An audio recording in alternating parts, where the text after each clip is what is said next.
I want to ask, and I'm going to start with you, I'll ask a couple of you. How important do you think active collaboration is between fashion and jewelry, or between maybe brands that work with each? I started my brand and working on jewelry 10 years ago, and for me it was like, first of all, I was looking for material, and I was looking for such a material that cannot be a metal, but something that is going to be sustainable, eco-friendly, durable, that if it's ceramic, then when you drop it, it will not be broken. So many things were important for me, and I started to search, to invent even. At that time I lived in Ukraine, originally I'm Ukrainian. And Ukrainian Fashion Week is also a big event, and at that time they invited me to make a special show together with the clothing brand. The clothing brand calls the Manov. When we started our collaboration, it was like lightning, I would say, because the ideas come when you collaborate. And working with the brand who was showing their clothes during several years in a row at Ukrainian Fashion Week, and we made this, there were several meetings, we were thinking about the materials, colors, stones, everything we worked together. For me, it was absolutely stunning and totally great experience. And I'm so grateful to them for this opportunity. For sure, every time collaborations will give you more understanding, will open you the subject from totally different and absolutely new ways that you even couldn't imagine. For me, it was really a great opportunity. And for now, I'm always open for ideas, for collaborations, for something to create something different. It's always like that. You never know how it will finish because something absolutely new and unpredictable can appear, for sure. Nice, thank you. So it sounds like for you it really brought a different perspective to your work and helped you look at it in a different direction. You have to be ready and to be open for experiments. And it's always like two or maybe more brands meet together and they decide to create something common. So they have to be a bit flexible and but still not losing themselves, because this is also important, because it depends on what kind of collaboration is it going to be. Is it just for one show to create something, to make this small collection and everything is mix and match and make it great, and what's that? So just to discuss the steps after. Yeah.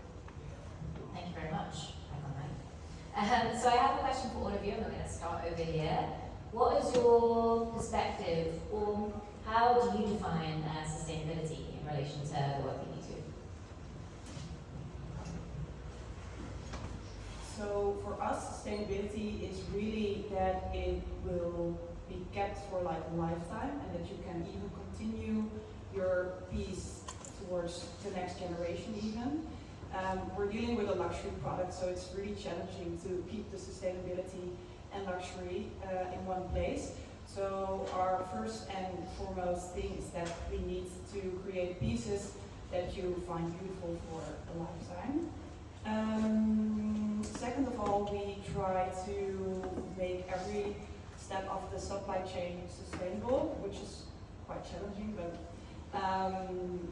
the materials we use is 14-karat recycled gold, so that's the thing we try to keep always, and also the stones will be ethically sourced as well.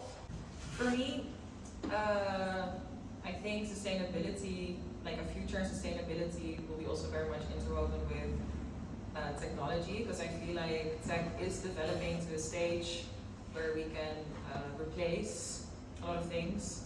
So that's a part of me that I want to kind of like give to the world, kind of show a different way of creating. And what I mean with that is, like with 3D printing, you can print on demand. Like the amount of quantity is what I can make. I can make it, you know, like here in Amsterdam. And what is also really exciting, also like you start to think differently about a product, because this is what I'm working towards. Like if I would get an order in Australia, a big problem of the economic, like the way we have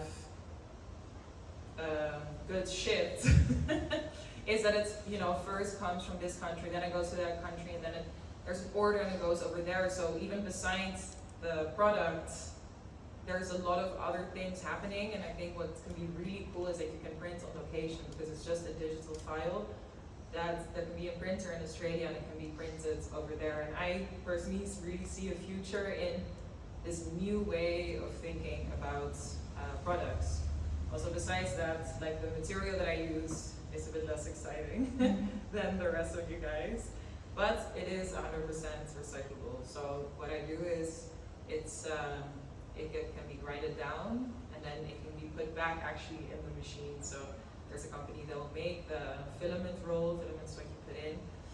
So it is completely like circular. Yes. So that's my answer. Thank you. Talking about me, for me sustainability starts with the materials for sure, because every piece, every stone that I use has to be ethically sourced, and I know where it comes from. Material also, it's the material that is absolutely eco-friendly, and it never occurs any allergic situations, whatever. It's also very important for me. And as talking about sustainability, slow fashion is the thing that we can also improve and work on. And actually talking about OGM, every piece is one of a kind. When I make the jewelry, I cannot make the second one totally the same. Every piece is handmade, and this is what I call slow luxury, that it is made by me, and from the beginning till the end, and it has an idea, it has an energy, and all these materials are totally natural. Thank you. Did you want to add something? So one of our values has eventually become sustainability as well, but I think the question is, what is sustainability? And I think in every part of the process, from the moment that you think of the idea of what you're going to create, all the way down to the person actually receiving it in their hands, there are so many aspects that can be or cannot be sustainable. So for me, what I've been trying to work more towards is also informing the consumer about becoming a more sustainable and conscious consumer. Because you can make the process of building, of creating, of shipping as sustainable as possible, but if the consumer themselves are not aware of the practices that are being put into place to make something sustainable, they might still go and buy somewhere else because of different reasons. But if you're a conscious consumer focusing on sustainability, then you might also become more aware of the sustainable factors that are being put into play in something like that. So for example, Amsterdam Vintage Jewels, their sustainability is really deeply woven in terms of the materials that they use. With Bhumi, also the materials, but also like you just said, the way that you eventually want to distribute your products is going to be in a much more sustainable manner. For for OGM, the actual material that you're using is completely different. So I feel like sustainability is such a broad topic that there's always a way that we can add value to become more sustainable. And this is really a topic of conversation now that we really want to open up for consumers as well. So what for you is sustainable? I was really struggling watching all this news and having all this information about how people exhaust the planet, how they use everything, and actually in the end it doesn't give anything good to those people who are purchasing from these big brands, from this mass production. We can see all these oceans full of plastic, and yeah, this is a very big topic that we can talk about. But as for me, when I was I wanted to change something. My main idea was that the stone can be beautiful, even non-cut. It can be precious, and it is in the moment when it was ethically sourced. And a lot of jewelry that I have made from ethically sourced and non-cut gemstones, and till now I get information from my clients that they, one client, she gave it to her granddaughter and it was a big event. Another client bought it for his daughter and also for a big event, and it was a collectible piece. And as for me, I would make one unique, absolutely gorgeous piece. And of course it's not cheap, because it takes so much time and effort, but still it gives more in the end. So a lot of pieces, they are becoming a heirloom jewelry that is going from the generation to generation. And this was why I chosen to work with ceramics. But at that time, when I was starting, recycle was not like active thing. It was not like 10 years ago. I didn't hear about the recycling of the jewelry, how people can buy in such amounts that can be enough to produce like for jewelry brands. Now it is, and actually I tried it once, and it was a collection of recycled silver. And I made pebbles collection, like taking recycled silver and using pebbles from the seashore. So it also, my idea was to show that even the jewelry made with the raw, non-cut gemstones can be beautiful. It is interesting, and it takes attention of people that really understand a lot about sustainability, about earth, and about fashion. Thank you. This is where we mic. So I have another question for you, moving a little bit away from the materials question, and around seeing more fashion brands launching jewelry lines. So we've spoken about that power of being able to collaborate with them.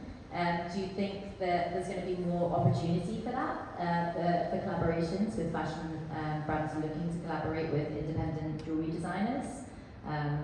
Yeah, do we see that opportunity? Do we want to create that opportunity? And this is to all of you. So I think the word that you just said there, we have to create our own opportunities, you know? I feel like the fashion industry is relatively rigid when it comes to the way that they've operated all these years. And we've seen many ways to disrupt. And I feel like this is just another one of those topics where we're allowed to create space, we're allowed to take up space. But if you're not making noise, if people don't know that you're there, how do you want them to collaborate with you? How do you want them to know that you're even open to that? So having more conversations around this, or reaching out to stylists, networking, and saying, hey, I would love to do something. Hey, let's talk about this. That's how we're going to create the space for it. But I definitely think there's so much room for it that it's a missed opportunity if you don't. And from fashion brands' perspectives, I'm always curious, like, how are you dressing your models? Like, they obviously need earrings, they obviously need bracelets, so where are you going to find these? And I think the platform as Gioia, that is representing independent designers, is a crucial place for these stylists to even find the brands. Because if there are stylists or there are fashion brands that want to do this, they might just not know how to reach out, or they just might not know how to go about this. So this is also something that Gioia pushes, is creating that space for to be found, but also to be seen.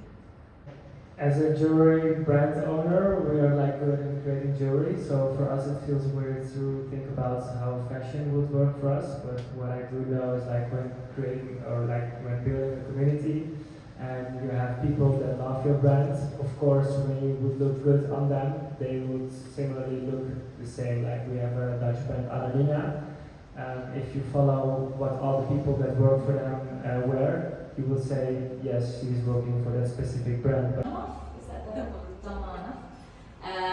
So is this something you're looking to do more with other designers or fashion brands? And how would you invite others to explore that as well? First of all, I would say that while I'm sitting in my workshop and working on the jewelry, never any idea of collaboration will come. The main thing is you have to pay time to take part in such events as Gioia makes, and it's really a big thing to see what others do. What can you add to them? You can never be shy to ask questions, to tell about yourself, and yeah, to be curious. It's always about that, and about working with another people who are working in totally different area. While I had a shop during 2.5 years, and at that time, several absolutely gorgeous and great people came in and they were saying like, hi, I'm a stylist, I'm working for this and that magazine, let's do something together, are you open? And it could even happen with a person whom I didn't know, I never met her before, and she tells me, I'm this and that, I'm doing this, and she shows her Instagram or whatever, and I'm giving her some jewelry, and I say, of course I trust you. And this is the big thing, just take a risk sometimes, and then such great things happen. Yeah. Is it advice or a thought, an insight from this conversation that you want to give this lovely audience to walk away with? And just by doing something, you will get this experience. Nobody will lead you by hand to something. And nobody knows the best as you feel it. Well, beautiful pearls of wisdom, and that wasn't even meant to be an accidental jewelry joke, but I'll let it.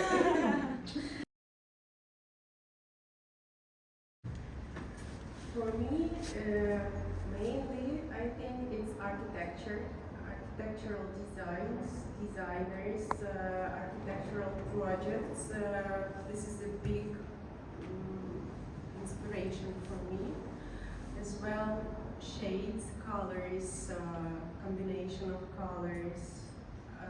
I just watch sometimes I can see that I can notice such things that I would never think that I can just take any information from that. But still, it inspires me and it influences. But mainly, maybe architecture. I don't have much to say. My brands inspire me. Because, I do everything for and because of the brands. They're my biggest inspiration. Thank you. I wanted to start my own brand myself, being as most sustainable as possible. But I found very, very difficult to track the origin of materials. So I'm wondering if you have any practical tips on, is there a website or what type of questions we can ask to the vendors or suppliers, etc. Get this certificate that shows that it's absolutely ethically sourced. Nothing bad happens when they do that. And when I just moved to Amsterdam, I had a proposal for collaboration with a very big brand. And everything about the certification started from that point. And I was looking for like where can I buy it? How can I find it? And it really takes a lot of time and effort to find these specific places where you can buy and not be worried about anything. But still you can find it. It depends on the materials that you are working with. Because, for example, as to talk about our two brands, we are working with a totally different materials. And when I'm working with the raw stones, it's also, you know, you can come and see a big like boxes with a like rough and not always beautiful and shiny stuff. And but it depends where you buy, how you feel it, how you have to check all the information to see these certificates to understand they are real, and then to work. So you usually ask for the certificates? Yeah, for Okay, sure. but it's Because not- for yeah. me, several times I was asking about the certificates, the places where I was like thinking, will I buy there or not? And they were like saying, nobody will show it to you, nobody will give it to you. Like, you know, like you think that you are in some jar closed and you cannot see and understand what's there, what's behind the scenes. But the real green, I would say, seller production, they is always open and transparent. And this is our weakness, and this is our Yeah. power at the Yeah. same time. So yeah. There are 8 billion people on this planet. There are people that care. There are people that will love your products. It's just about a matter of finding them. So it's can be discouraging at the beginning to take all this, you know, with you. But I truly believe that, like Emma said, you're not the problem. You're already doing so much to change the environment, change the industry. So if you have the right intentions in your heart, I truly believe that is what is going to make you go forward.